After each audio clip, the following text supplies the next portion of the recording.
tabel edhe ka lojtar që din me bëj diferencë. Edhe organizimi është Ajo nuk diskutohet. 9 lojtar janë të lëndum të drita. Trener, për ty a dhe drita kampion këtë finur? Patjetër që po, edhe unë i bashkangjitër në parafolësve se drita ka stabilitet edhe në lojë edhe në organizim, kështu që drita për këtë vit del kampion.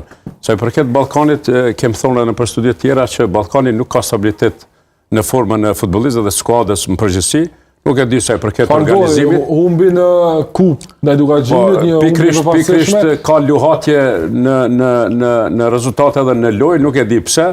Kështu që mas mirë të ka shfrytzu drita dhe momentalisht gjendet në vendin e parë me 5 pikë diferencë, kështu që ka kriju diferencën që është shumë vështirë për me ndjek dikushi, qoftë edhe Ballkani në këtë aspekt. Kështu që në fund është një konkurrencë mjaft e rrept të zhvillohet prej vendit 6 Dugaxhinit e poshtë, më sa përmendim Malishevën, sepse profesori edhe Malishevën e futi në atë rand, mirë po mendoj se Malisheva objektivat e ka Evropën, kurse Dugaxhini, Firezaj, Llapi, Drenisa dhe Prishtina e Re do të luftojnë deri në fund dhe është një garë mjaft interesante. Drita son të lutet për profën.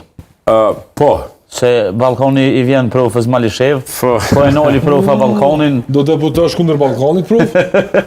Po, si mas gjitha gjaseve, me ndeshja e parë do t'jetë Malisheva Ballkani. Nëse mund edhe profa lufton tani për vend parë. Te Ballkani, Lorek, te Ballkani ma qenë mallin e loje kur Mourinho kur largohet për Interit, ma kur në komësë në quve. Kur u largu i Lekdaja, po mendon? Përveç zotit deri sot, po shihet që kanë probleme, kanë bërë ndryshime me trenera, po nuk janë të mujtë me bëu stabilitetin që du me pasme. Edhe Methi ka disa mis të drita. Kështu, unë nuk mund të them se kush do t'jetë kampion, po shihet që drita është shumë përpara me pikë, edhe tregoj arsimi që